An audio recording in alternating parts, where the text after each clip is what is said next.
jump to a new vision. Now I'm good at encapsulating it crisply. A pivot is a change in strategy without a change in vision.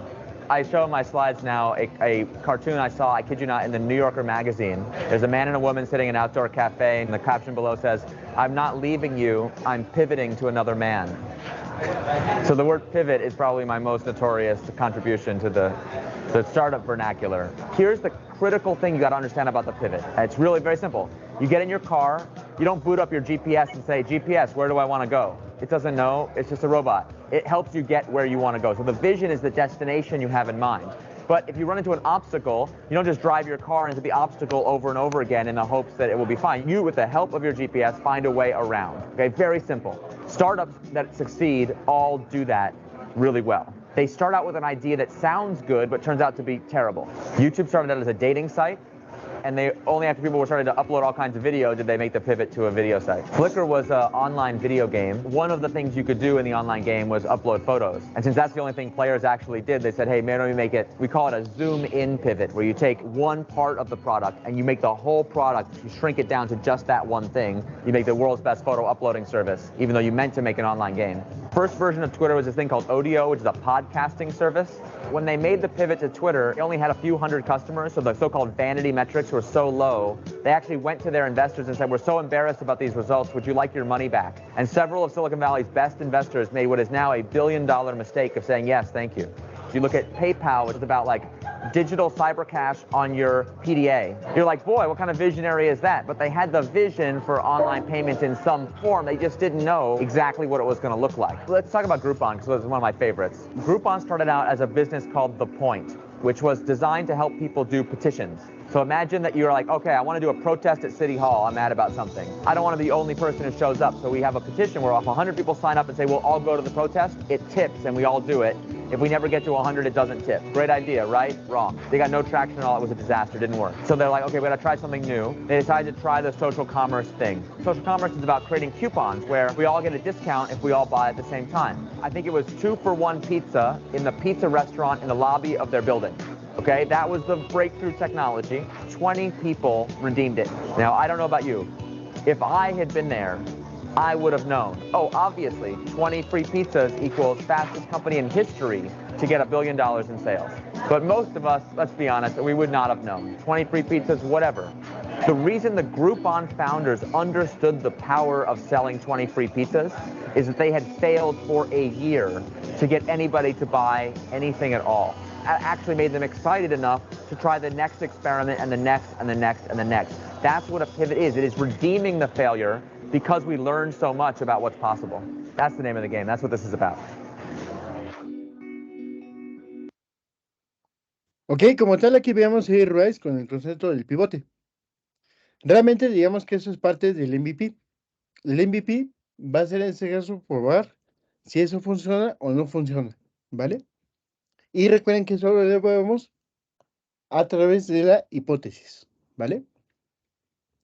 Entonces vamos a probar la hipótesis al final, ya que llegue eso a las pruebas, a la parte del cliente, para saber si realmente podemos o no entregar este tipo de producto, ¿vale? Entonces, esta hipótesis que tenemos aquí en la parte del backlog, la probamos al final para saber si continuamos o giramos de dirección. Perdón. Disculpen, estoy un poquito enfermito, pero vamos adelante, ¿vale? Ok, chicos, pues bueno, importante en este caso el MVP para determinar el mínimo a entregar en la iteración, ¿vale?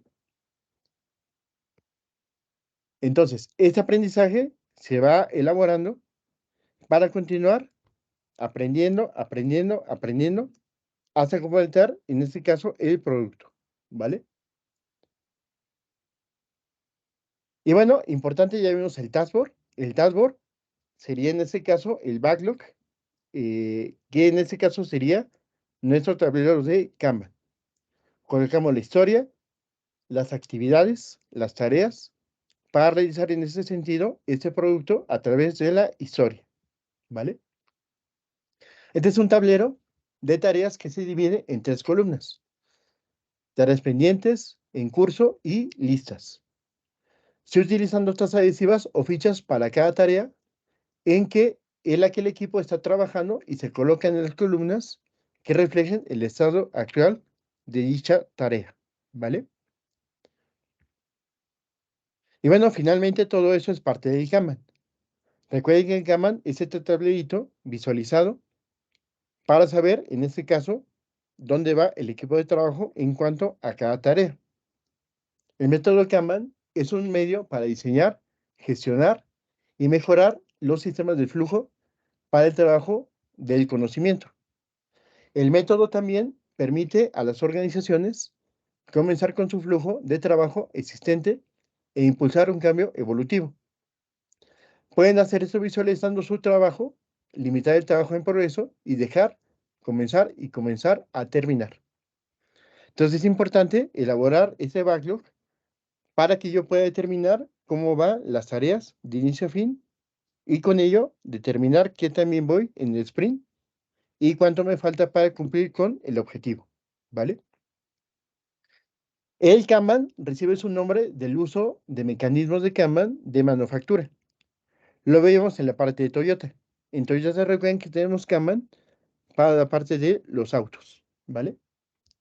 Es un tablero visual que representa, en este caso, el trabajo para saber cómo realizamos este trabajo en distintas fases. Son mecanismos visuales para controlar trabajo en curso para productos de trabajo intangibles, ¿vale? Pero bueno, algo aquí importante dentro del Kanban es el WIP. El WIP es el trabajo que tengo en progreso. Este trabajo en progreso tiene que tener un límite. Ese límite se establece para que el flujo sea constante, para que constantemente entregue ese valor hacia lo que sería el final del producto, ¿vale? En este sentido, como comentamos anteriormente, si alguien tiene muchas tareas a la vez, seguramente su flujo será mucho menor. Es importante que su flujo sea constante, que digamos, tengamos entregas constantes para que podamos realizar la agilidad de la mejor forma, ¿vale? Y bueno, vamos a ver un breve videito, uno final ya para finalizar el día de hoy, para visualizar qué es ese WIP y por qué es importante. Este video que vamos a ver está relacionado mucho con la parte del enfoque. El enfoque que vimos ayer a través de números y letras, ¿vale? Ok, vamos a verlo, este último video, y nos vamos a, pues, terminar la sesión del día de hoy, y mañana veremos la parte de ejecución, ¿vale? Entonces vamos a ver este breve videito acerca de lo que es Kanban y lo que es el trabajo en progreso. Este video no nos mostrará exactamente por qué es importante ese enfoque y por qué es importante limitar ese trabajo para mantener un flujo en mi iteración, ¿vale? Entonces comenzamos. Déjenme colocar aquí el videito. Este la verdad tiene mejores subtítulos. Entonces comenzamos a ver este videito de el WIP. Y comenzamos.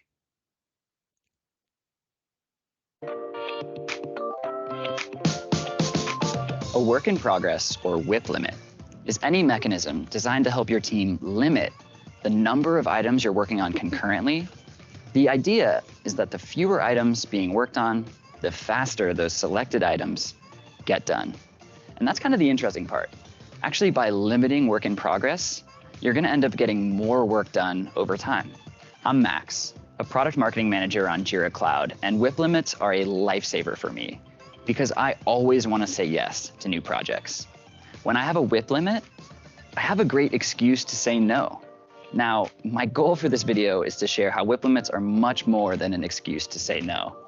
And I want to do that through a demonstration. First, I just want to remind you to subscribe to our channel for a full conversation about Kanban, more than just the WIP limits we're talking about today. Now, let's get into the demonstration. I'm here with Sasha. Sasha is a valued member of our development team as a designer. Sasha's known for getting stuff done. If you have something for Sasha to do, he can get it done. Even sometimes 2 things at a time. Easy. Let's say things are getting a little chaotic. You have 3 things at a time. It's able to catch 2. Let's see what happens when you don't limit work in progress. All right. So Sasha was able to catch one of the many, many, many things that we had to do. Now, this is an exercise I've seen play out so many times. The less you limit work in progress, the less you're able to actually get done. So this is a visual demonstration of why we should use work in progress limits. That was fun. Thanks. So there are no hard and fast rules for how to set a WIP limit for your Kanban team. But I would recommend starting with something that remains relatively constant, which is your team size, the number of people contributing on your board. You can take that number and multiply it by 1.5 or 2, and that will be your overall WIP limit for all projects in progress on your Kanban board. But let's say you have specialists that look after specific columns in the workflow. That means you have to do something a little extra, which is what we'll cover next. So let's say you have a workflow like design, develop, test, and done. And let's say you have 2 designers, 3 developers, and just 1 tester. You would take the number of people that look after each stage in your workflow, and you'd multiply that by 2. So your WIP limit would be 4 for design, 6 for develop, and 2 for testing. Once you've arrived at a WIP limit, it's time to add it to your board. If you're on a physical board like this, it can be super easy. It's as easy as adding it to your columns. So 4 for design, 6 for develop, and 2 for test. You can also go a step further, and this is what I would recommend, which is to actually limit your columns. So testing, we can only fit 2 cards. So let's block it off, let's cross it out, and then it becomes super clear. If there are only 2 cards in testing, you're at your WIP limit, and if you want to bring another card in, you actually can't fit it. That's how I'd recommend to do it on physical boards. On digital boards, it's even easier. I have Jira Software Cloud in front of me, and I can add WIP limits directly to the board. Let's set a WIP limit of 2 for doing, which I can reach with 1 additional card, and I will break at 3. So now you have WIP limits. That's awesome. What are some goals that you should work towards? First, decrease your lead time. Lead time is the amount of time it takes from when you start working on a project to when it's done. When you limit work in progress, your lead time should go down. Cards should move faster from in progress to done. That's an awesome outcome, so look forward to that. Your second goal should be to map your WIP limits to your team's specific skills.